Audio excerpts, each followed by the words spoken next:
Hello my friends, this is Hillsboro 2D2P, and just as a note, the video following this was recorded earlier, so what I'm going to say won't actually be included in that. That's why I've added this little pre-intro to my video.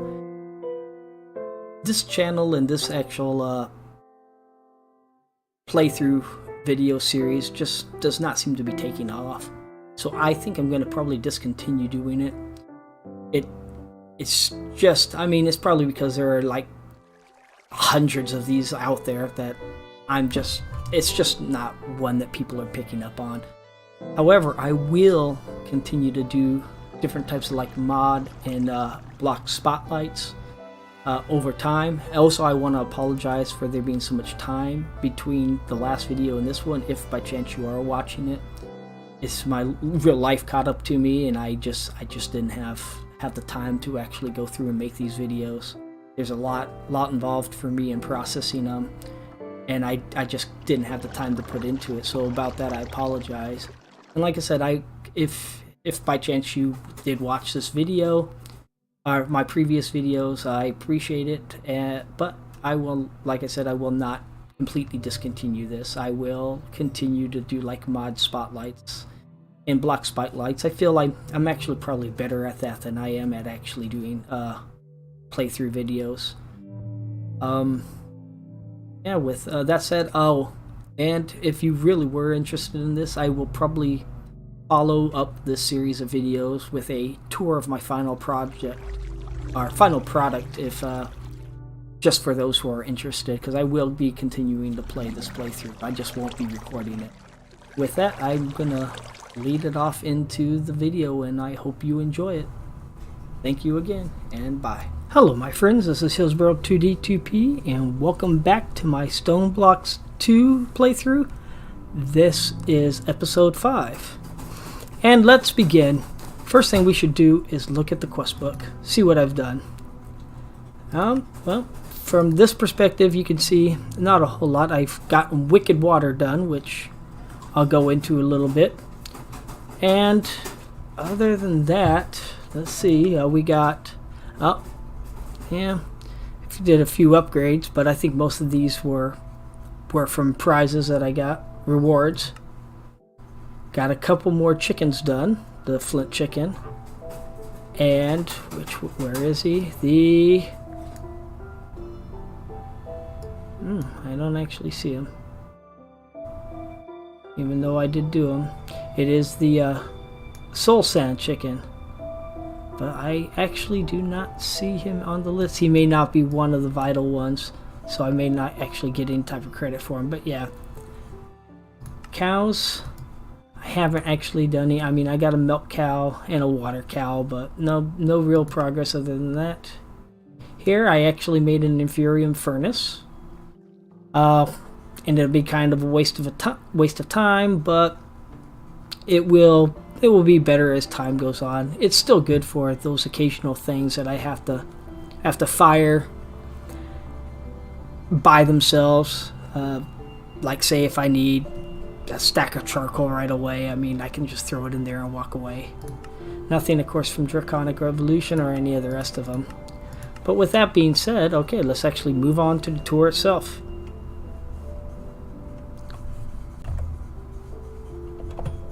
Oops, too many times. Alrighty. Here, you'll see I have a block of mycelium, and right next to it is a stone barrel. This is actually how you make the Wicked Water, which I will show to you in the demonstration. And then, of course, my inferium furnace that I was telling you I'd made. It's not super fast, but like I said, it's better than what I had down there. I mean, yeah, technically I could use this, but this doesn't use any power. It just uses charcoal or coal or anything. Yep, we had already done that. Moving down. Here was the main bulk of it all. I started actually building machines to make use of. The metallurgic infuser, the purification chamber, the crusher, and the enrichment chamber. And this I got as a reward, but I will also cover it. It's the redstone furnace from thermal expansion. These 4 machines are all from Mekanism, which is a pretty high-end mod. After you advance it, I mean, there's just so much you can do with this particular mod. And there is the flint chicken. Oh, and back here, like I was saying, the soul sound chicken. I also made these drying racks. They're just for drying like meats and such. I needed it so that way I could get... You know, I absolutely cannot remember what it was. Here, let's take a look real quick.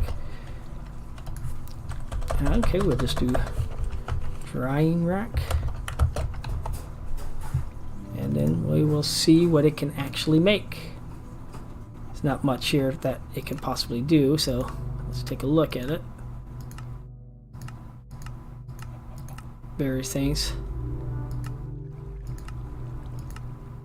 Something tells me I needed the leather, but I just can't remember what it was for now. Yeah, I know I needed the leather. And the leather was used to make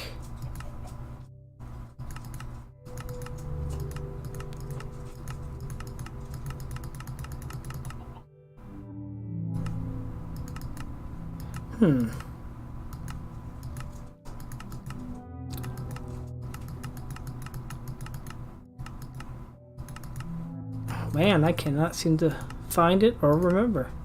I think it was actually used to make one of the cows. Yep, that's exactly what it was. So this was actually from a previous it was to make the water cow. Yeah, so this was from a previous episode. So, well, I kind of forgot to add that. But it's a drying rack. It's not real complicated. Moving on. I started making item conduits from Ender.io because I needed to increase my lava protection. I even got this demonically gargantuan drum, which holds, I think that is, we got thousands, millions, 65 million buckets is what it holds. And I'm pumping lava into it. Started making some Mekanism pipes. I had initially done this for the item pipes, but they were putting way too much of drain on the system. So that is actually why I decided to start to invest in the item conduits. And I got a couple ender tanks as rewards, and as you can see, I'm making use of them. By the way, the form of power I'm using right now, if you're not able to tell, is lava. I'll get back to that in a second. Alright, and as you can see, I have Cursed Earth. If you don't know what Cursed Earth is, what it does is it produces these extra stronger mobs, and it produces them really quick. I mean, I can actually stand here and they will produce. And I have them going through the wicked water, because skeletons, when they go through wicked water, they turn into wither skeletons. I mean these and it produces a lot more stuff because they come so much quicker. Ooh, look at that! A couple epic cases. Getting back to the machines, as I was talking about power, I'm using lava.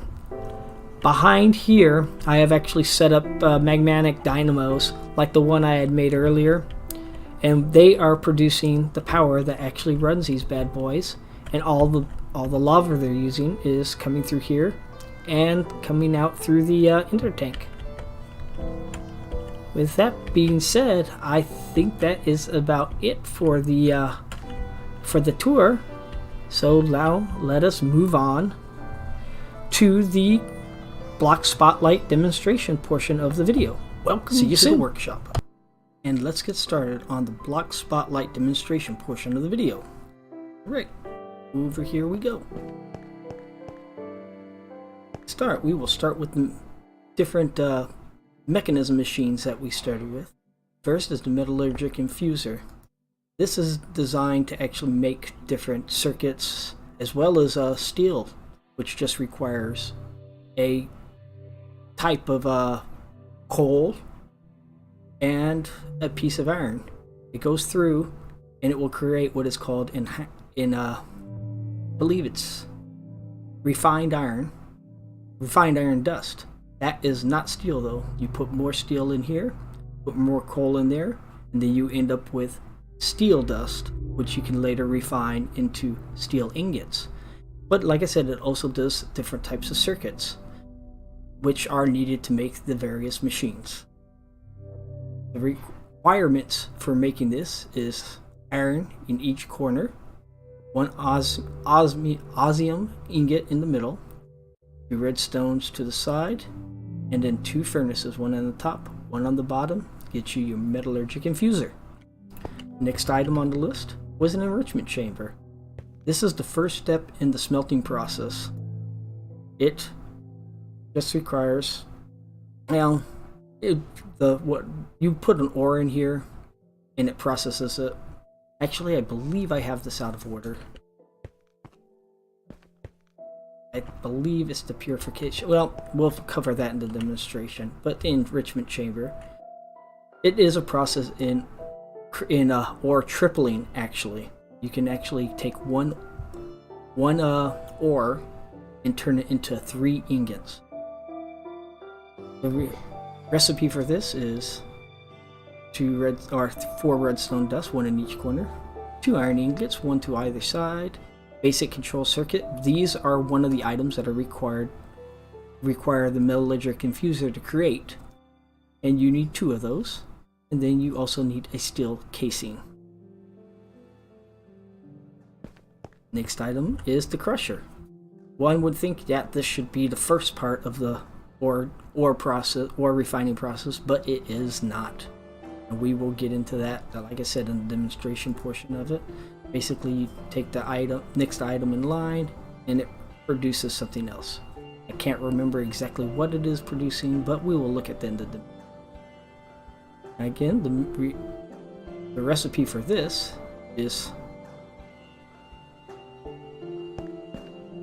suspiciously the same, so obviously I screwed up on the recipe, so we will open up JEI and take a look.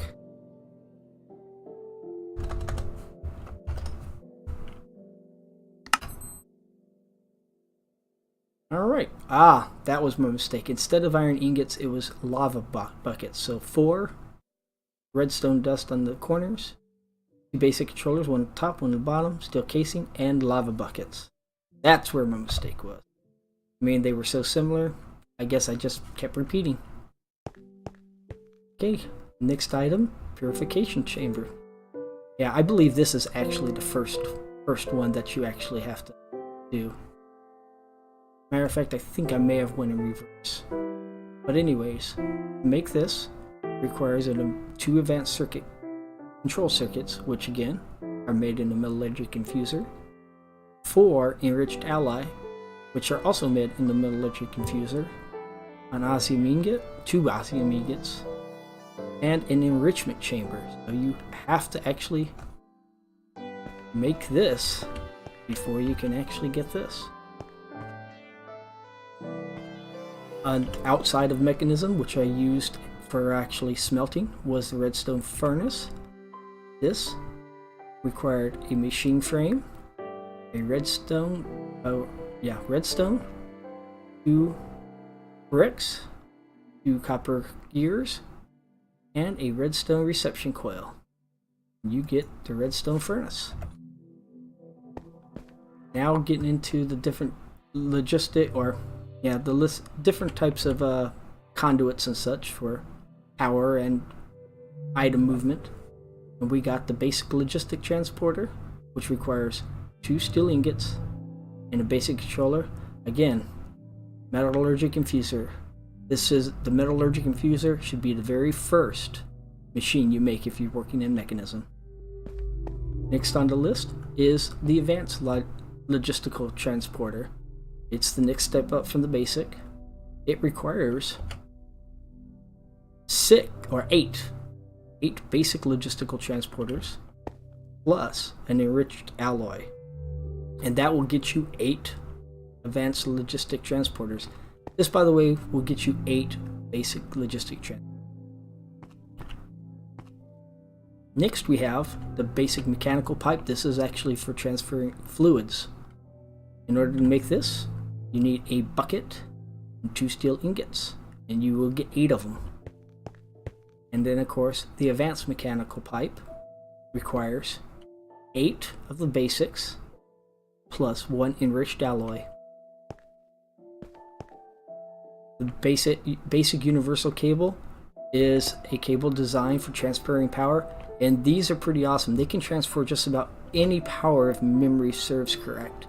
I mean, I think you can even hook this up to EU and transfer power. I could be wrong on that, but I think that's correct. And to create these, you need a redstone with a steel ingot on either side. The configurer is sort of the wrench of the, I guess you can call it the wrench of Mekanism. This is used for configuring most items in Mekanism. It doesn't really work as a wrench on anything else, but for Mekanism, yeah, you really have to have this. And it requires an energy tablet, a lapis lazuli, 2 enriched alloy, and a stick. Next, we have conduit binding from it says Draconic Evolution, but technically this comes out of Ender.io. I don't know why it reads that way, but this is required for many of the conduits and other things that you'd use in Ender.io. The recipe gives you 8 of them, and it is 5 gravel, 1 in each corner and 1 in the middle, 2 clay, 1 on top, 1 on the bottom, 2 sand, 1 to either side, and that gives you 8. You cook those up and you end up with these conduit binders, which you get. I can't remember exactly how many you get out of it, but you get some. But the reason for making all this is so that we can make the item conduit, which is Ender.io's item transfer conduit. To make it, you need 3 pulsating iron nuggets and 6 conduit binders to get you 8 of the item conduits. Last on the list is the vector plate. These I find to be the most useful things when doing mob spawners, because it will literally move any mob right over to where you need to go, assuming they're not flying or crawling up walls like spiders.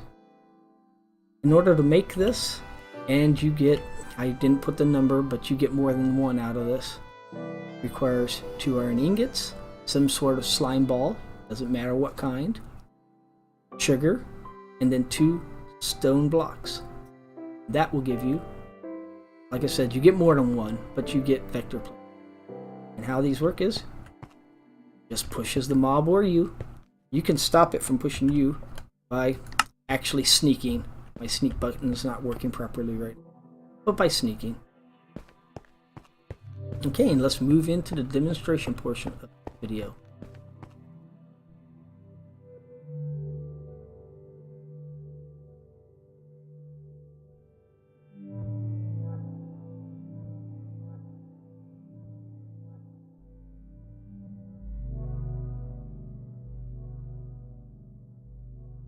Okay, and here we are.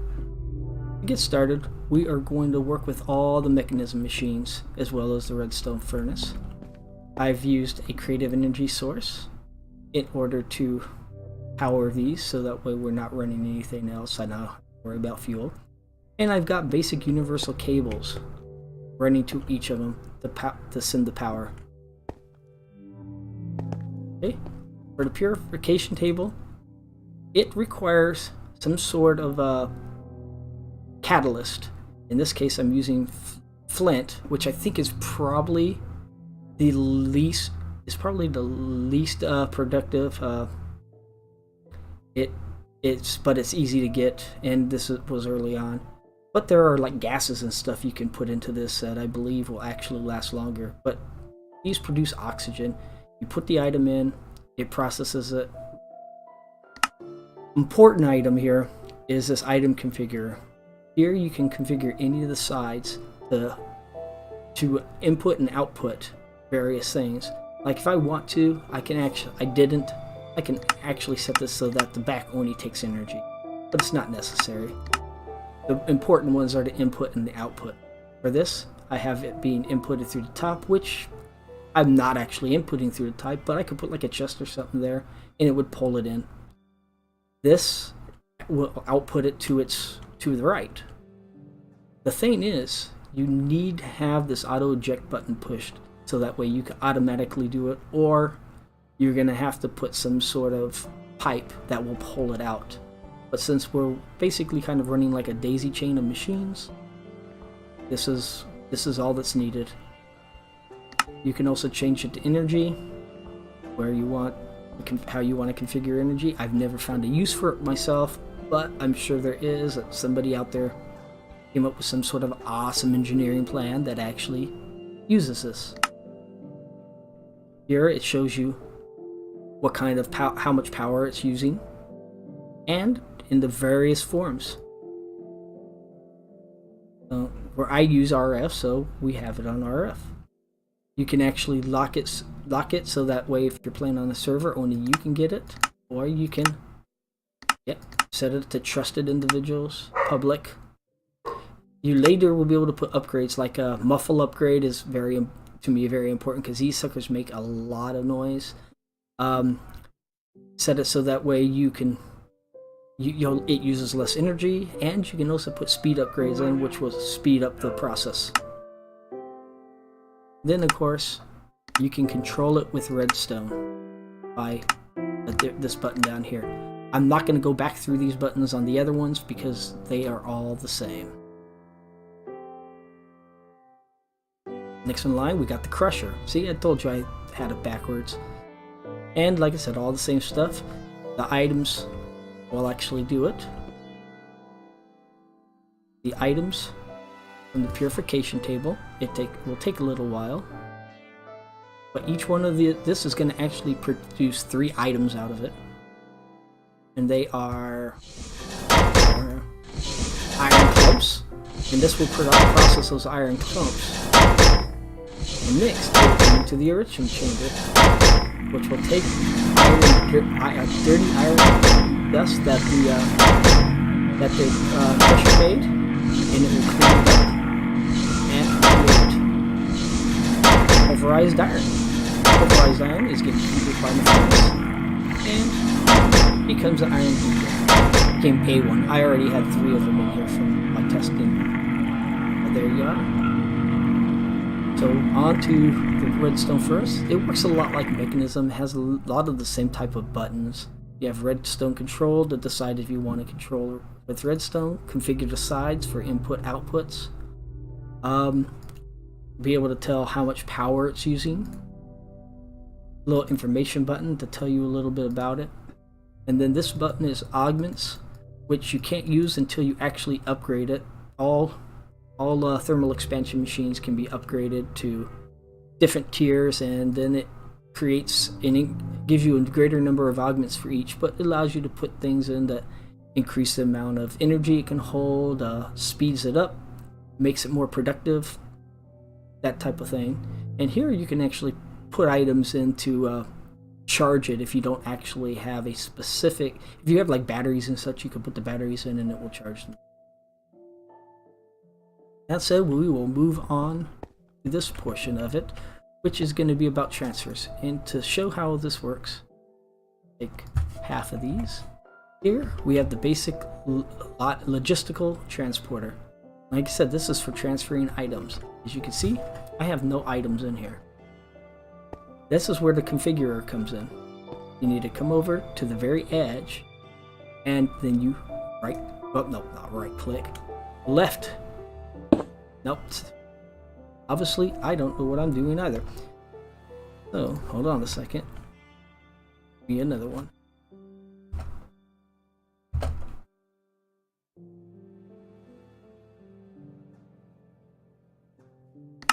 No, I can't even remember what buttons to use. Alright, that was it. You actually have to shift, right click. See, that's the push. It allows you to push items into it. Or, in our case, pull. And as you can see, they start funneling over here into the chest. I started using these, but they can actually cause, because you can see them, they can cause some server lag or game lag in general. So I got rid of them. Actually, I had the advanced ones on, which was much faster. I got rid of them, and I replaced it with the item conduits. Item conduits are pretty awesome. You can manipulate these with what's called a Yetter wrench, but since I actually didn't make one, and you can do most of what you want just by right-clicking on this portion of it right here, the conduit connector. It will open up this. It gives you lots of different priorities like filters, speed upgrades. You can upgrade, I believe it's 15. Yep, 15, and then actually moves pretty quick. And like I said, you can put filters in so that it only filters certain items, and you can create priorities. This actually can help with item sorting as well. You got the extract, the insert, yeah. Anyway, and change channels so that way it will only connect with something of the same channel. Round robin, if you don't know what it is, if you have, say you have this hooked up to multiple output chests, it will go it will put one in each chest and then come back to the original. That's what round robin is. And then you can also self feed disable, which, you know, I can't think of any time I've ever actually used this. And then of course control it by redstone. So what this will do is, like I said, it just transfers things, but you can't see the items being moved. So we will put 32 more in here.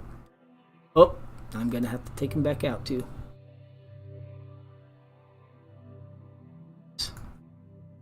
First, I guess I should disable this. Then we'll put 50 of those in. Take all, because this is actually relatively fast. It can be sped up further, but right now, see, I actually have this on extract. We want to put this on insert, and then put this on from never active to always active. You can see it's starting to pull them out. Put them in there. This is right now my conduit of choice. Is fast, and it's actually better on servers in games, in single player games. And with that, it looks like we are going to be wrapping up this edition of my Spotlight demonstration portion, and I will see you next everybody. Time. This is an amendment to the demonstration I just did. I just realized I forgot to show you how to use the chicken stick. So that's what I'm going to do right now. It's actually pretty simple, so this won't go long. First, you have a chicken out running around. You take, the chicken catcher. You take your chicken catcher, you right click with it, boom, there you are. It creates the little chicken that you're able to put into the roost. With that being said, I will catch you guys later. Thank you and have a great day.